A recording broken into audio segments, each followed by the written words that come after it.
Welcome to South Asia Chat, a podcast brought to you by the Institute of South Asian Studies at the National University of Singapore. I am your host, Ramita Iyer, a research analyst at the Institute. The Indo-Pacific Economic Framework for Prosperity, or the IPEF, is an economic initiative launched by US President Joe Biden in May 2022. Comprising 14 member countries, the framework is considered to have formidable potential to further regional economic integration. To get a sense of the IPEF and its geoeconomic and geopolitical implications, please listen to episode number 146 titled The IPEF, What, Why and How. In this episode, we will be looking at the developments since the announcement last year, with a focus on the negotiation rounds and its implications. I am pleased to be joined by Mr. Bipul Chattopadhyay, Executive Director, Consumer Unity and Trust Society, CUTS International. Welcome to the podcast, Mr. Chattopadhyay. Thank you, Ramita. It's my pleasure. So, officials representing the 14 Indo-Pacific nations met for their second full negotiating round from March 15th to 19th in Bali. This came nearly 3 months after the last full negotiating round in Brisbane and 1 month after a special round in Delhi. Ahead of this round, the United States Trade Representative shared the text for Pillar 1, which is on trade. Could you elaborate on this as well as the progress made in the remaining 3 pillars since the last meet? Thank you, Ramita. Let me begin by saying two things. One is that this Indo-Pacific Economic Framework for Prosperity was launched in May 22 or May 23, 2022. So we are less than a year from its launch. I think we have made some good progress since it is launched, within a year of its launch. Secondly, this abbreviation IPEF is gaining more and more traction in the policymaking community all around the world. But there is a caveat there. While we tend to speak in abbreviations, we also tend to forget that this is IPEF, Indo-Pacific Economic Framework for Prosperity. So I would like to first emphasize on that term, for prosperity. It is good to know that this initiative is about prosperity. At the same time, I would also add another caveat that while prosperity is important, there may be some people, some groups of people who may be left behind. We should not forget that. We should see that who are the possible, of course, this is as we make progress, we are going to see all these things, analysis. We need to see that who are the winners and who are the losers, and we should not forget. And this is a mistake that we made earlier, but we should not repeat that mistake. The second thing is, as you have rightly said, it is an economic initiative. It is not just about trade. So it is trade plus or trade plus plus. And that's the reason I think we know that there are 4 pillars. First pillar is trade, then there is supply chain, third is clean economy, and fourth is very interestingly, fourth is on fair economy. So progress is being made on all these pillars. In Brisbane, then in India, in New Delhi, and in Bali, which was last week, 15th to 19th March, we have seen significant progress in a short period of time. On trade pillar 1, on your specific questions, negotiating text, they have been placed before the table on all except one subtext or subtopics of pillar 1. So we have negotiating text on, let's say, agriculture, on digital trade, on labor standards, on environmental standards, except on competition policy. I'm yet to figure out why there is not yet any negotiating text on competition policy. But that's for us to figure out as we make progress. Now, there are a couple of interesting things in this text. People are already talking about early harvest. Yeah. So we need to see that what kind of early harvest that we can think of. In this context, particularly on labor, environment, and digital trade, and on technical assistance, these four subtopics under pillar 1, United States, they are talking about early harvest by looking at the text which is already available as part of the US Mexico Canada agreement. Now we need to see that very, very carefully. And even if some countries may consider them as early harvest, others may not consider them as early harvest. Here, I would end this point by saying one more thing. One is that from the very beginning, it was made clear to all of us that IPEF for prosperity is not a trade negotiation or is not a market access negotiation. Now, on market access, primarily there are two things or two issues. One is related to tariffs, the other is related to non tariff matters. Now, as I look at this text, I see that those non-tariff measures, how they are dealt with in USMCA, more or less that approach is being followed. That doesn't mean that countries are going to agree with them within a short period of time. There is a lot of negotiations are required. In case of tariff, it's not that important given the composition, except perhaps for India. Our tariffs on agriculture, on industrial goods, everything is relatively higher as compared to other countries who are members of the IPEF for prosperity. So it was made very clear it's not about tariff negotiation, but ultimately it's going to be about market access. Because as we see in this 21st century, trade is more and more impacted by non-tariff measures. So ultimately it's going to be about market access. And while trade pillar is there as one pillar, but it has linkages with all three other pillars. So that we have to also keep in mind. Looking now at India, which is not part of the trade pillar, I want to focus on one of the things that you mentioned, which is that there is considerable overlap in the focus areas across the four pillars. What is your sense of how India is dealing with these discussions pertaining to contentious issues like those on labor standards, environment, digital economy, and agriculture?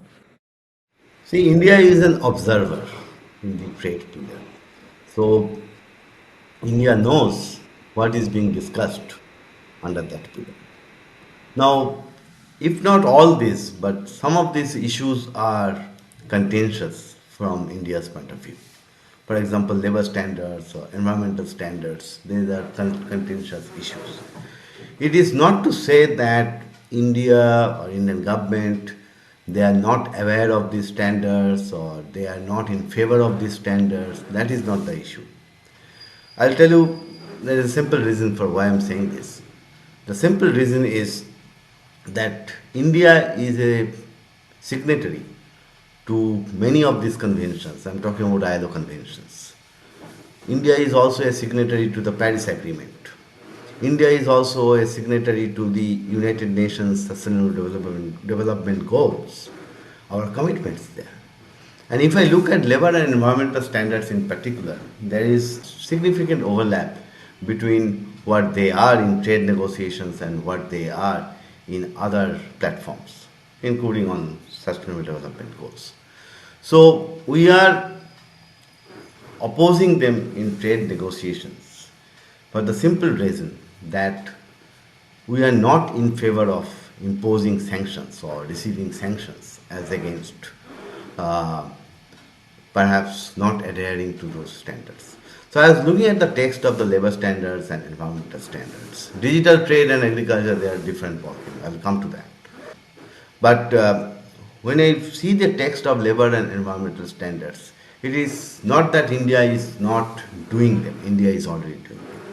What position that India has taken earlier also, at the WTO also, India has taken this position on some of the environmental standards, not on labor standards, that let them remain as best endeavor.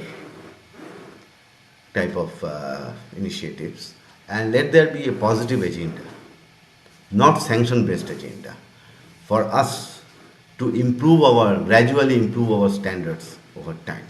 And that has happened. If I look at, let's say, if I look at our situation on child labor 20, 25 years ago, this ILO's IPEC program has done wonderful work to eradicate child labor from our country. I'm not saying that they are not there, they are still there in some cases. They may be there. But things have improved. So this gradual improvement through a positive agenda approach is what India is maintaining. Now coming to digital trade and agriculture, we have our positions at the WTO. So you all know that what we need to do, and also this also applies to labor and environmental standards. That this is the second thing. We need to keep in mind our positions at the WTO, World Trade Organization negotiations, our positions in various FTA, Free Trade Agreement negotiations, and then develop our position on the IPEF text, on trade text in particular. And we have to also look at not just those texts, but also what are the texts which are yet to come on other three pillars, to see what kind of linkages that they are talking about. So once that is clear, then I think India is going to elevate itself from being an observer to a negotiating party in the trade pillar as well. The negotiating rounds have also witnessed bilateral meetings being held on the sidelines. What value do these meetings bring to the negotiations and the framework itself? Further, with countries from both South Asia and Southeast Asia in the IPEF, do you see them taking steps to use the IPEF to further their integration? They bring a lot of value. Negotiations or discussions in the corridors, they are as important as negotiations in the rooms. And that is the experience that I have gained over the years, over the last 25 odd years, while closely following various trade negotiations, whether it is at the WTO or it's at the bilateral or at the regional level. Many of the differences can get resolved if there is one-to-one or maybe trilaterals in some cases, one-to-many discussions in the corridor over a cup of tea or coffee. They also help, and this is an important point, in building coalitions. Yeah. And we have experience of that. India is part of, or rather was part of those coalitions, no longer exist at the WTO, was part of G20 and G33 coalitions on agriculture and food security at the WTO, part of NAMA 11 coalition on industrial goods. So these discussions in the corridors, they help. Definitely they bring a lot of value. Now on the second part of your question, I think IPEF for prosperity is going to help countries in South Asia and Southeast Asia to come together. Interestingly and unfortunately, our trade and investment relationship between countries in South Asia and Southeast Asia is not that high, it's not that big as compared to what our trade and investment with Europe or say North America. There is a historic reason for that. You see, and also trade facilitation comes into play in this context. The reason being that the kind of products that we have produced so far, there are two things. One, the market is there in Europe, and the mass product market is there more in Europe and North America. That's what we thought. That is changing. And secondly, the countries in Southeast Asia, they are also competing on those products in the same market as South Asian countries are competing. So there is a lot of overlap, a lot of competing needs, and one consequence of that is that very, I would say, suboptimal trade and investment relationship between South Asia and Southeast Asia.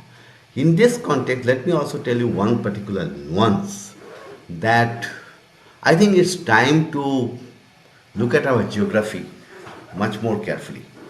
And instead of South Asia, maybe we can have more focus in the Bay of Bengal region, the BIMSTEC region, which overlaps between South Asia and Southeast Asia. So my thinking is that let's take one step at a time. Let's have more trade and economic relationship, including investment, within the BIMSTEC countries first, and then take it forward, take that model, take that experience forward to other Southeast Asian countries. That way, I think it's not about India. Our neighboring countries, they are small economies. I think they'll be more comfortable in enhancing their trade and economic relationship with Southeast Asian countries. Could you throw some light on the reactions or the reception of the business communities to the IPEF? Initially, there seems to have been a sense of reservation among them due to the IPEF's unconventional nature and the lack of market access. But now, several months on, do you observe any change? There are two things. One, this business community is not homogeneous, right? So, and the impact will also vary from sector to sector. So, business community are slowly getting interested in IPF. I can see that because they are talking about exploring new markets, not just west of India but east of India, which is Southeast Asia and East Asian countries. So, in that sense, there is a progress. At the same time, we need to see that what would be the sectoral impact of IPEF. It is not trade negotiation per se. It is not about tariff negotiations, fine. But at the end of the day, I think it will be about market access. And more importantly, and this is the geo-economics and geopolitical developments which are taking place in this region, in the Indo-Pacific region per se. More, you see that historically, since the Second World War, it is evident that countries in Southeast Asia, those who are part of the ASEAN group, it was the United States of America who underwritten their military security, their territorial security, and those kind of things. But over time, let's say since mid 80s, early 90s, it was their economic security is more and more getting underwritten by China, right? And it is very evident if I look at the trade and economic linkages between ASEAN countries and China, and also South Korea and Japan. Now that compact, and over 20, 25 years, it was developed as a nice compact. So one country is providing military security, territorial security, the other country is providing, another power is providing economic security or underlining economic security. That compact is, I would say, challenged in a big way, if not broken. It may get broken in near future. By near future, I mean within next 5-6 years, and that's, I think, one of the reasons why this reasons behind the importance of supply chain pillar of the IPF. So taking all these things into account, I think we need to see the sectoral impact of IPF negotiation on specific sectors in our countries, and B, we need to understand the strategic implications of IPF. IPF is not about it's not a tactical matter. It's not an operational issue. It's a strategic matter. And for strategic matter, we have to think about various. We have to make certain assumptions, of course. We have to think about, based on those assumptions, various scenarios, and then see that how we can make progress by balancing various needs. So that, in that sense, I think we are in a right direction. Finally, what are the likely next steps in the negotiations? Now, the IPF is, of course, not a free trade agreement, but can we expect any early harvest agreement, so to speak, in the near future? So text-based negotiations have started, and countries are already started providing their alternate language to various texts. So we need to see that how they make progress. And but I am not very sure about early harvest. You see, United States is talking about early harvest. particularly on those four subtopics under the trade pillar: labor, environment, digital trade, and technical assistance. But it is important to see that how countries like Fiji, for example, they are going to react to those. Their interest may be completely different than what a big number one economy in the world, their interest is. Then there are countries like Singapore, where their interest is much more on trade facilitation, on digital trade, on services, right? So varying interests are there. So I'm not very sure about early harvest, and most importantly, United States is talking about early harvest, keeping in mind the language of USMCA, US Mexico Canada Agreement, on those issues. So it's not yet clear whether other members, other countries, they are also comfortable with the language of USMCA language on those issues. So, and finally, let me also point out that this term early harvest, I think it unnecessarily raise our expectations. And if we cannot fulfill that, then there can be backlash. Thank you for sharing your insights, Mr. Chattopadhyay. You were listening to South Asia Chat. To learn more about our work, visit us at isas.nus.edu.sg. You can also get updates on social media. We're on Twitter, LinkedIn, Facebook, and Instagram.